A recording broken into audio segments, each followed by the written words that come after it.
Hello and welcome to The Buzz. The sports staff here at the Daily News thanks you for joining us for our weekly conversation on sports topics of interest to our coverage area. Tom, it was another exciting weekend of high school football, but everything didn't go as planned. No, especially in Madison on Friday night, where Madison handed Pierce a 10-0 loss. The last time Madison had defeated Pierce was in 1995, so that makes it a huge win for Madison. But you also got to consider that last year when they defeated Lincoln Lutheran, and I don't know why I'm trying to pull this out of nowhere, but I believe it was Lincoln last year when they won a playoff game. It was their first playoff win since 1986. They come in expected to win that game. This game they weren't expected to win it. So the fact that they defeat Pierce makes it possibly even a bigger win than that playoff win. And now I'm not going to say I predicted this, but if you would read my blog from last Thursday when I give everyone the weather forecast, because I think that's a great addition to have, to know what to wear when you're going out to the game. I did say, no, Drew Wagner's graduation wasn't the end of the Madison program. So I was on the right track at least. And for Pierce, it's too early to panic. They've got O'Neill, they've got Wayne coming up, two very winnable games. After that, they go into the meat of that C15 schedule with Crofton, Norfolk Catholic, and Battle Creek. We're really going to find out how good of a team they are then, but Mark Behmer usually gets his team prepared regardless of the result the week before. So I think Pierce it's way too early to count Pierce out. Don't you have a top matchup this week, Tom, in Crofton versus Norfolk Catholic? Yeah, Crofton is coming down to Norfolk on Friday night to take on the Knights. It's a 7 p.m. contest at Memorial Field, in case you're interested. It's a big matchup in that Norfolk Catholic is yet to be tested this year. They're still 3-0. They've blown everybody out, winning by a combined 77 points. For Crofton, they've held each of their first opponents, including Hartington Cedar Catholic, to just 6 points. It's going to be one of those games where it comes down to who makes the fewest mistakes is going to win the game, or it's going to come down to special teams. And if that's the case, Norfolk Catholic has a huge advantage with the leg of sophomore kicker Drew Farley. As we transition into high school volleyball from last week, the number of undefeated teams continues to dwindle. Who's left, Eddie? We have the Lutheran High Northeast and Battle Creek in Class C1. In D2, we have Chambers. Battle Creek, they started the season 4-0. Last week they went 5-0 during the week. They're coming off a win at the Stanton tournament.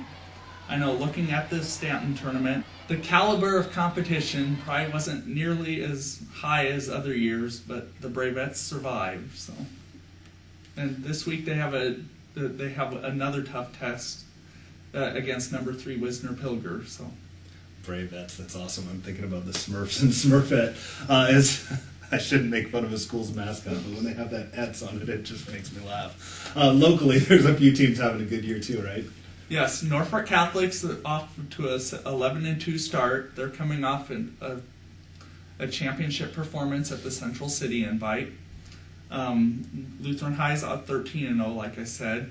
And Norfolk High is off to a 7-9 start to the season. They won 2 matches at the Lincoln Public Schools tournament over the weekend.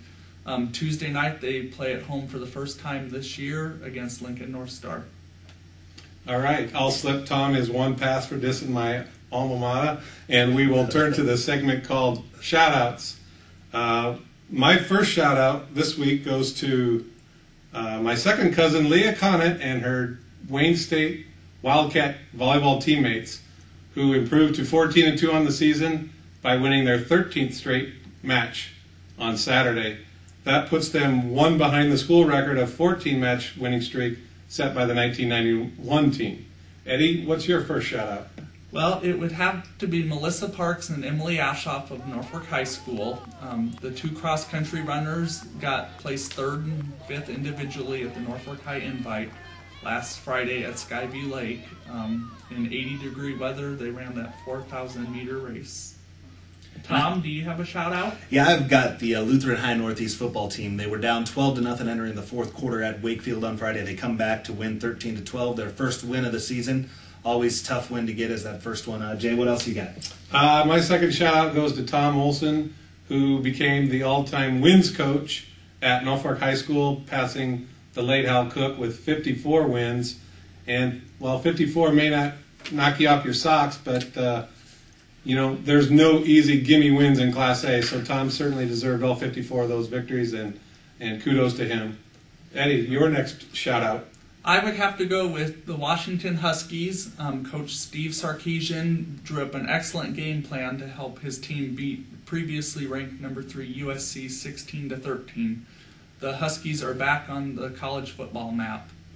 Tom, do you have another shout out? I do, but before I get to it, it always makes it a little easier to swallow a Nebraska loss when USC loses as well. My next shout out is Molly Zabadil of the Crofton girls golf team. Last year she placed 4th at the state tournament. This year so far she's off to another great start. She won her 2nd tournament in a row on Saturday. She shot an 81 to beat the field by 5 strokes at the Plainview Invite.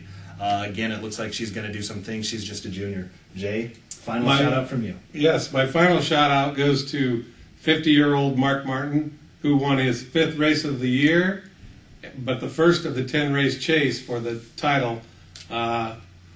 I don't think you can find too many 50-year-olds in major sports that are at the top of their game, and he certainly is currently. Eddie, how about your final shout-out? I would have to go with the Detroit Lions. There was times on Sunday that they looked like they were going to break that losing streak of 19 games in the NFL, and that, wouldn't you know, they lost again. So they're closing in on the all-time record by the Tampa Bay Buccaneers, down to 7. Tom, what's your final shout-out? Well, my final shout-out was actually going to be to the Nebraska football team for giving us a lesson in how to dominate a game and still lose. But I'm going to have to go with the makers of dry erase boards now, because you might have noticed me trying to jot a few things down while Jay was talking. I was going to make a note about 54 being Brian Urlacher's number. Then I was going to make a note about Viagra being the former sponsor of Mark Martin, and how appropriate it would be now as a 50-year-old if he was rejuvenated while driving the Viagra car. I couldn't do it because the dry erase board doesn't work. That means my shout-out goes to the dry erase board companies for not being efficient. Well, thanks for joining us here on The Buzz, and please encourage others to join us each Tuesday by clicking under the video listing at norfolkdailynews.com.